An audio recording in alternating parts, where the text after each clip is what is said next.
Məsulova Ruxsarı. Yaşır kızı. Füzuli rayonunun məcburi köşkünüyəm. 30 ildir bu 26-cı məhəllə sanatoriyada, orada yerləşirik. Biz indiyənə qədər burada bir qaz olmuşdur, qaz işlətməmişik. Harada gedib şikayət eləmişik, deyək elə ki, Siftədən orada qaz olmuşdur. Laf yaxşı, işıqla yaşamışıq. Xeyrimizi, şərimizi bu işıqla eləmişik. İndi də o günləri 3-4 gün bundan qabaq gəlibdilər, bizə demədən, bexəbər olaraq gətiriblər, bura sayğaç qoydular. Nədir, nə bil, mənim başım çıxmır. 70 yaşım var. Mənim gətirib uşağımın boynunun dalına altımı boş qoydular. Birinə 10 min, birinə 4 min, birinə 5 min.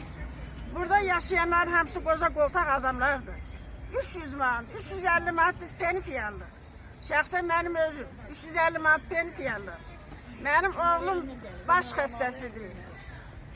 Başımda şişi var. Türkiyədən belə hərləmişəm. 6 min onun boynunun dalına boş yazılıbdır. Nə pensiya çıxartmırlar. Nə çörək pulusu yox. Nə uşaqlarına bir yardımı yox. Nə ailəsi işləmir, nə özü işləmir. Bir mənim 300 manat pensiyama baxır. Özü də bu işdən mənim prezidentimin xəbəri yoxdur. Mənim torpağım alınıbdır. Xahiş eləyirik. Bir ana kimi, bir yaşlı qadın kimi. Belə zulüm olmaz bizi salıbdılar. Burada gəlsinlər, görsünlər, xəstəmiz də var. Ağır yorğan döşəkdə yatarımız var. Hamısı 300 manat, 350 manat ala pensiyalardır. Gətirib cəmatı salıbdılar zülümə. Gedirsən 15 manatı vurursan, gəlirsən işıq yanmır. Niyə yanmır? Deyir, apar hamısını ödə onu. Ben onu kim ödəyəcək? Onu heç kəs də ödəməyəcək. Kulağınızı açın, eşidin. Ona görə ki, cəmatda imkan yeri qoymamışsınız qara. Bu işdən də mən bilirəm ki, hamı da bilir ki, mənim prezidentimin xəbəri yoxdur. Bunu eləyən, bunu yaradan aşağı qurumlardır. Bu milləti niyə qaldırırsınız prezidentin üstünə?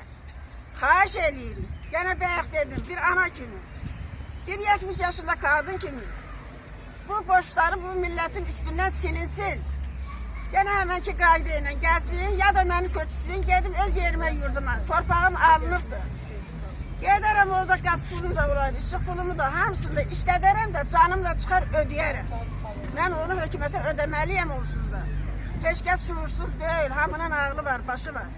Bəs gətirirdi məni, 30 ildir burada yaşamışam. Kim gəlib indiyənə qədər deyib ki, burada yaşayan bu 60-70 ailə nətər yaşayıbdır. Bura ünvan necə gedir? Sumqayıt şəhəri? Sumqayıt şəhəri energetika sanatoriyası. 26-cı məhəllə energetika sanatoriyası. Təşəkkür edirik. İndi kim danışmaq istəyir? Gəlim ora. Yox, otur, rahat. Bunlar otur baxın orada. Ay oğlum, sənə qurban olum. Bizi çox zülümə salırlar. Özünü təqdim elə. İslamova Nazilə Fərman qızı. Hansı rayon? Ağdamlıyam. Buyur. Valla bizi zülümə salıblar, başına dönüm.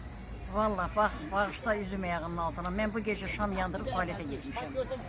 İşıq yoxdur. İşıqla da gözüm görmür. Bax görürsən, açqı gözümdə, əlimdə çəlik bala. Mən qoca arvadam. Bax mən neynəməyəm. Sizə nə qədər cərmə yazıb?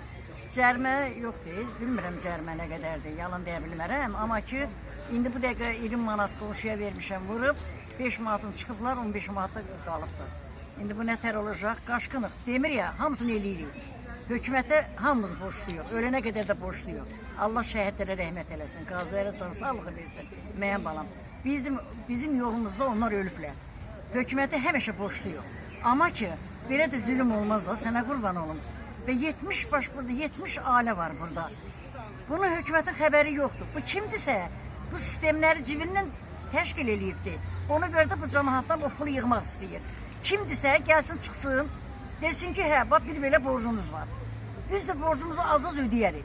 Axı, biz sən kimsən ki, 33 manat çörək pulu alırıq, mənim balam. Heç qazı da istəmirik.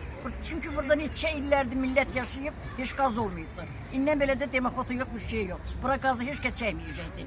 Danışmağımız da havai şeydir. Nəyə danışırıq? Bircə dənə bizə köməkləri olsun ki, torpağımız alınsın, çıxaq gedək. Vallahi onu nə işığını istəyirəm, nə qazını istəyirəm, nə suyunu istəyirəm. Bax, gedim o torpağımın düzündəcə oturum, vallahi ocaq yandırıb oturaram. Amma da belə də zülüm olmaz. Pensiyalı adamam, sağa qurban olun, balam. Mən də öləm, sənsən. Hər şey işığınandır. Piletkada yeməyə pişirək, çay qoyaq, ondan sonra kombini yandıraq, hansını eləyək? Otaqlarımız balaca olsa da qaranlıqdır. Hamı deyir, görürsən nə gündədir. Valla keyfimizden burada qalmırıq ha. Valla torpağımızı alsın sat hamımız çıxaq gedək. Heç kəsə də nətər deyim, zərbəmiz dəyməsin. Amma indi belə olmaz da. Bunu yenə deyirəm valla, bunu yuxarı qurumların xəbəri yoxdur. Bunu ancaq eləyən aşağıdakılardır. Bax bu qoyan, bu sistemləri qoyan adam kimdirsə cibindən xərc qoyub, indi bu cəmaatı soyur bala. Ona görə sağ qurban olum. Kimin əlindən nə gəlir, gəlsin bizə köməkli eləsin. İmdad istəyirik, kömək istəyirik bala. Heç nə istəmirik. Valla gəlsin canı bizə yansın da, yazılır. Neyiniyək be, indi biz yazıqına ayıraq. Mən də ölüm, sən ay oğlum, sənə qurban olum. Çox doğru deyirsən. Yaşlı çox doğru. adamam. Təşəkkür edirik. Kim danışacaq?